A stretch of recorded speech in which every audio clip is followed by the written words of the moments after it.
बिस्मिल्लाहिर्रहमानिर्रहीम। अगस्त 2020 से हमारे मुल्क में बल्दियाती इंतखाबात का इनेकाद नहीं हो सका है और अब भी कोर्ट में ये मुकदमा ज़ेर समाअत है। इस बात की तवक्को है लोगों को कि इस मरतबा कोर्ट जो है कोई ऐसा फ़ैसला करेगी जिससे बल्दियाती इंतखाबात का इनेकाद मुमकिन हो सकेगा। इसमें 2020 में और 21 और अब 22 आने वाला है।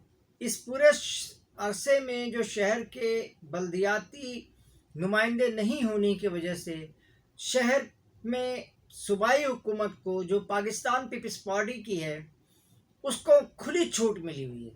कल जो है वो हाई कोर्ट में हम वहाँ मौजूद थे और वहाँ पे बहुत सारी पार्टियों के यानी मुस्लिम लीग के लोग और पीपल्स पार्टी के लोग, जमात इस्लामी के हाफिज़ हुसैन अहमद और मोहतरम मुत्तहदा कौमी मूवमेंट के जनाब इजहारुल हक साहब, जो कायदे हिज़्ब इख्तिलाफ़ कभी होते हैं कभी हुकूमत में मिल जाते हैं, और साबिक़ मेयर वसीम अख्तर साहब जो हैं वो भी वहाँ उन्होंने ख़िताब किया।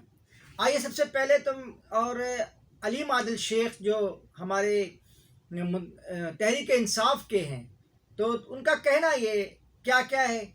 और वो देखें, अब ये जमात इस्लामी और तहरीक इंसाफ तो इस बात की कोशिश कर रही है कि सिंध में किसी तरह से बल्दियाती इंतखाबात कराए जाएं, लेकिन उसके बरअक्स यानी उसके बिल्कुल अपोजिट जो है वो मुत्तहदा कौमी मूवमेंट, जो अपने आप को एक बहुत बड़ी स्टेक होल्डर कराची की कहलाती है, उनके जो नुमाइंदे हैं यानी इजहारुल हक साहब और वसीम अख्तर साहब, जो साबिक़ मेयर भी रहे, वो भी मुंतखब रहे हैं।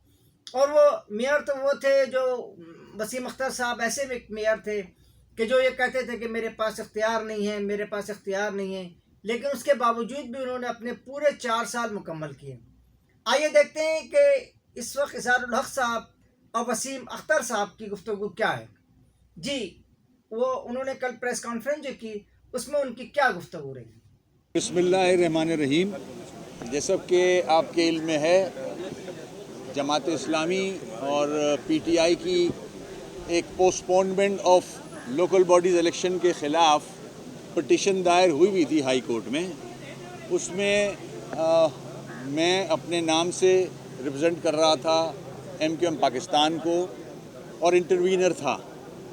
तो आज की जो हेयरिंग हुई है उसमें अगर पीटीआई और जमात इस्लामी सिंसियर होती इस शहर से, तो एज अ मेयर मुझे हटे हुए अगस्त 2020 में मैं एज अ मेयर हट गया था।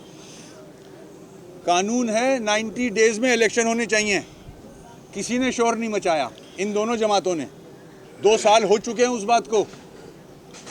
और 2013 का जो SLGA है, ये जो एक्ट है, इसको दोनों जमातों ने प्रोविंशियल असेंबली में सपोर्ट किया था, जिसमें इतनी नाइंसाफ़ी है इस शहर के साथ, उसको इन दोनों जमातों ने सपोर्ट किया था, इस एक्ट को, जिसमें इख्तियारात हैं ही नहीं, ना एडमिनिस्ट्रेटिव ना फंड्स। अब मैं बात करता हूँ कि मैं इंटरवीनर क्यों बना था। ये तासुर देना कि एमक्यूएम इलेक्शन से भाग रही है, सवाल ही पैदा नहीं होता। इलेक्शन तो हमने इतने लड़े हैं और ऐसे लड़े हैं कि आप सब गवाह हो। हम चाहते हैं कि इलेक्शन कमीशन या सिंध गवर्नमेंट वो जो इश्यूज़ पर्टेन करते हैं इस सूबे से, ख़ास तौर पे इस शहर से, जिसमें सबसे बड़ा इशू सुप्रीम कोर्ट का वो ऑर्डर है जो हमारी पिटिशन पे गुलजार साहब ने दिया था 2017 की, कि in letter and spirit article 140A को स्ट्रेंथन किया जाए, उसको डिवॉल्व किया जाए इख्तियारात को, वो महकमे काउंसिल के मातहत किए जाएं, नंबर 1। नंबर 2, जो खामियां हैं वोटर लिस्ट की, जो खामियां हैं डिलिमिटेशन की, हल्का बंदियों की, उनको ठीक कर लिया जाए। अब इतना टाइम गुजर चुका है, इलेक्शन तो होना चाहिए था 90 दिन के बाद 2020 में, मगर आज 2 साल गुजर चुके हैं। आज क्यों इतनी बेचैनी है दोनों जमातों को? जब ऐसा मौका आ गया है कि सुप्रीम कोर्ट ने ये फैसला दे दिया कि बल्दिया को मजबूत किया जाए, तो उसको होने दिया जाए। ऐसा मेयर फिर ना आए कि कराची के मसाइल हल ना कर सके, उसके पास वो इख्तियारात ना हों, वो फंड्स ना हों। ये अगर चीज़ें इम्प्लीमेंट हो जाएंगी और हल्का बंदियाँ बेहतर हो जाएंगी और हर एक को एक मौका मिलेगा just fair and free election लड़ने का, उस वक्त इलेक्शन कराए जाएं। हम इलेक्शन से नहीं भाग रहे, कल करा लें इलेक्शन, मगर फ़ायदा क्या होगा? इतना पैसा खर्च होगा, कराची के अवाम को फिर ऐसा आदमी मिलेगा, ऐसा मेयर मिलेगा जिसके पास इख्तियारात नहीं होंगे, जिसके पास वसाइल नहीं होंगे। तो वंस फॉर ऑल एक मामला मिल गया है, एक सुप्रीम कोर्ट ने फैसला दे दिया है, पॉइंट आउट कर दिया है हमने गवर्नमेंट ऑफ सिंध को कि हल्का बंदियाँ ख़राब हुई हुई हैं, उनको बेहतर कर लिया जाए। हम उनको बेहतर कराना चाहते हैं। क्या जाए जो भी मेयर आए वो मजबूत आए, चाहे किसी जमात का आए, हम वो जंग लड़ रहे हैं। मगर आज भी जमात इस्लामी PTI सिर्फ ये चाहती है कि किसी भी तरह इलेक्शन हो जाए। हालांकि अगर वोट बैंक देखा जाए तो हम जानते हैं जमात इस्लामी का वोट बैंक, हम जानते हैं PTI का वोट बैंक। PTI का वोट किसने डलवाया था हमें सब पता है, कैसे सीटें छीनी गई थी हमें सब पता है। मगर ये सारे मसाइल जो पर्टेन करते हैं इलेक्शन प्रोसेस से वो बेहतर हो जाएं, तो उसके बाद बिस्मिल्लाह, यही प्रे हमने हाई कोर्ट में की है। देखते हैं क्या फैसला देता है हाई कोर्ट। अच्छा, ये बताइएगा आपको यूसीस पर क्या ऑब्जेक्शन है आप लोगों का? यूसीस पे ऑब्जेक्शन तो बच्चा जानने लग गया कराची का, पता नहीं आपको नहीं पता। एक यूसी बना दी अपनी मर्जी की 20,000 पॉपुलेशन पे, हमारे इलाके जो हैं उस पे 80,000 90,000 की यूसी, तो ये तो ज्यादती है ना। कैसे?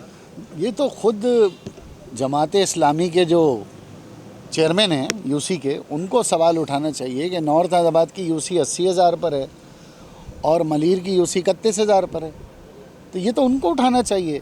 देखिए, PTI और जमात इस्लामी का जो अमल है वो गैर जमहूरी है, ये जमहूरियत के मुनाफी अमल है।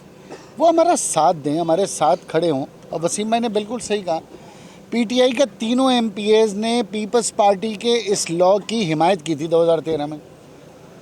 PTI के तीनों MPAs ने पीपल्स पार्टी के इस लॉ की हिमायत की थी, जबकि मैं इनको लीडर ऑफ अपोजिशन की हैसियत से समझा रहा था कि ये कानून जो लोकल गवर्नमेंट का है ये उसके अंदर आम आदमी को ताकतवर नहीं करेगा।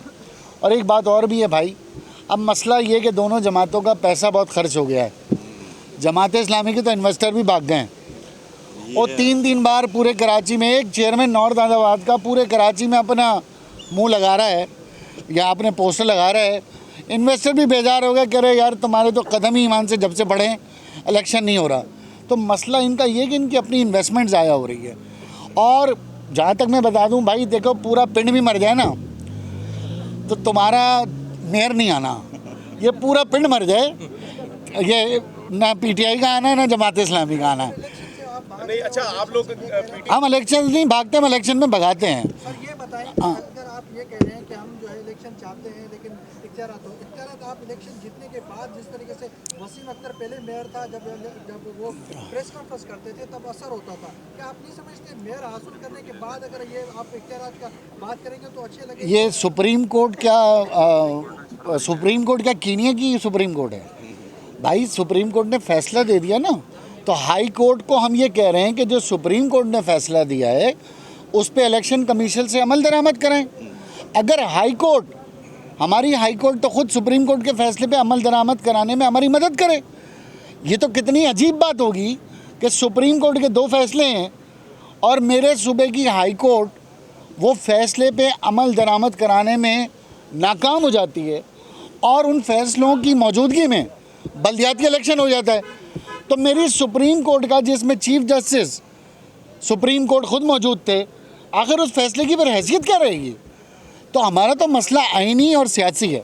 अच्छा, आपने PTI के वोटर्स की बात की, 2018 में वो जैसे जीते वो सबको पता है, लेकिन अभी तो वो जो भी जिस हल्के में इलेक्शन हो रहे हैं वहाँ आप करीब भी नहीं जा रहे PTI के वोटर तो बहुत ज्यादा हो गए। PTI ने पंजाब में करा लिया लोकल गवर्नमेंट के इलेक्शन, 245 नहीं अभी पूछ रहा था मैं। अच्छा, ये सक्खर और दीगर जगहों पे भी तो इलेक्शन हो गए ना, हाँ, तो बल्दियाती एक्ट नाफिज हुआ जो आप मुतालबा कर रहे हैं। हम तो अपने हल्के का करेंगे ना। ये एक्ट सुप्रीम कोर्ट का फैसला है ना, फैसला है, पूरे पाकिस्तान पे लागू होगा। ये तो कश्मीर के गामशोरो सक्कर के नुमाइंदे उठाए ना, हमने तो पूरे पाकिस्तान के लिए उठाया। और दूसरी बात ये पीटीआई पहले पंजाब में करा ले लोकल गवर्नमेंट इलेक्शन। ये हमारा तो फिर बता दें केस मैं। फरवरी में दाखिल हुआ था, फरवरी में फॉर द इम्प्लीमेंटेशन। वोटर्स की बात की, वोटर अब तो उनके बहुत ज्यादा बढ़ गए। नहीं बगैर नहीं, वो किसी सपोर्ट के आप लोगों को हरा देते हैं। आप समझ नहीं रहे उनके साथ हुआ क्या, आप समझ नहीं रहे क्या हैं? चलो आ जाए, बस हो गई। आ जाए। नाज़िम आया है ना, शहर की सीट पे एक हम तो आपने दोस्तों सुनी वसीम अख्तर की और इजहारुल हक साहब की। मतलब इजहारुल हक साहब तो आखिर में ये भी कह जाए कि पूरा पिंड मर जावे तब भी जमात इस्लामी और तहरीक इंसाफ का मेयर नहीं आएगा। हालांकि ये बात तारीख के कराची के मेयरशिप की तारीख में मौजूद है कि जनाब 2 मरतबा इस शहर में जमात इस्लामी का मेयर आया है और 2 मरतबा मुत्तहदा कौमी मूवमेंट का मेयर आया है। एक उनके फारूक सत्तार साहब जो आजकल ना इधर के हैं ना उधर के हैं, वो कराची के मेयर बने थे जब मुत्तहदा कौमी मूवमेंट 1988 में बल्दियाती इंतखाबात जीत के आई थी। और उसके बाद जो है उनके वसीम अख्तर साहब बने।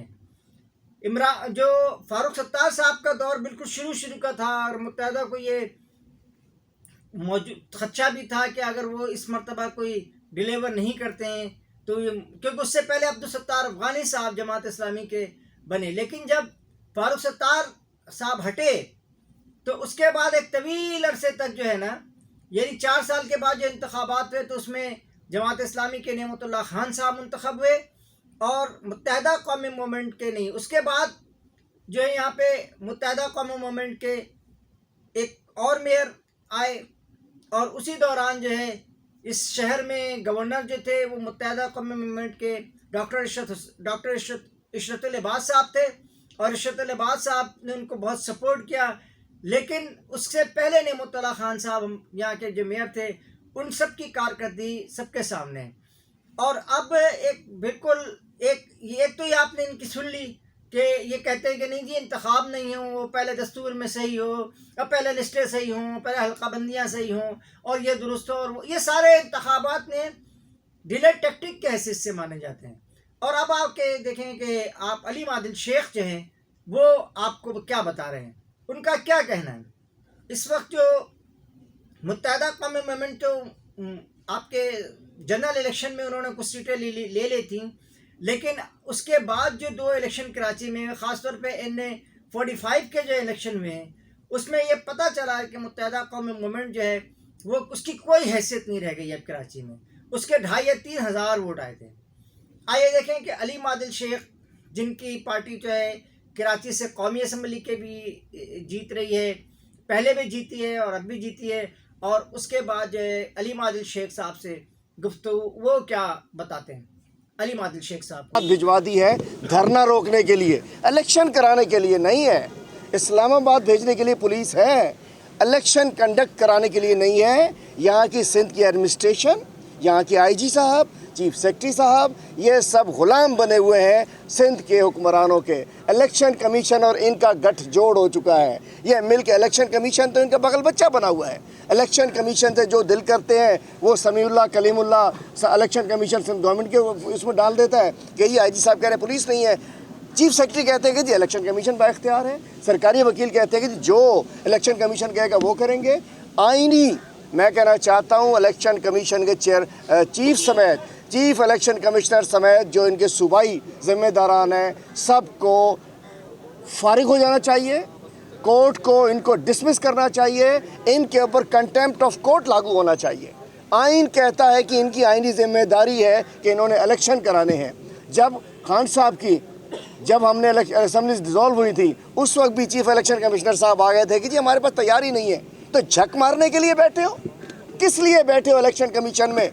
अरबों रुपए के तुम्हारे बजट हैं, तुम और उसके बाद कहते हो कि हमारे पास इख्तियार नहीं है। मैं कहना चाहता हूँ सिंध के अवाम क्या है, लोकल गवर्नमेंट आर्टिकल 140A के मुताबिक अवाम को, लोकल गवर्नमेंट को फाइनेंशियल एडमिनिस्ट्रेटिव तमाम इख्तियारात अवाम को मिलने चाहिए, लेकिन ये अवाम से उनसे इख्तियार छीन रहे हैं। ये बेसिक जो हमारे हुकूक हैं, आइनी हुकूक है, उससे रूगर्दानी कर रहे हैं। दूसरा कहा गया कि जी सिलेक्ट कमेटी बनी हुई है, select committee, I am part of select committee. हमने सिलेक्ट कमेटी के मौजूद हैं नासिर शाह साहब की सरबराही में। एक अभी तक सिर्फ इजलास हुआ है फरवरी से आज तक।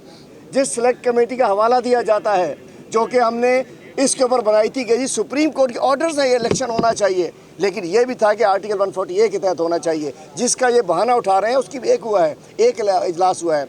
इशू ये है, हम चाहते हैं फौरी जो है free fair transparent election local government का होना चाहिए, और उसको जब तक डिले करेंगे, इनका भत्ता चल रहा है, मज़े लगे हुए। कल भी पता चल रहा था मुर्तज़ा वहाब के पता नहीं करोड़ों रुपए के उनको बेनिफिट्स मिल रहे होते हैं। ये एडमिनिस्ट्रेटर्स के थ्रू वन विंडो ऑपरेशन के थ्रू करप्शन कर रहे हैं।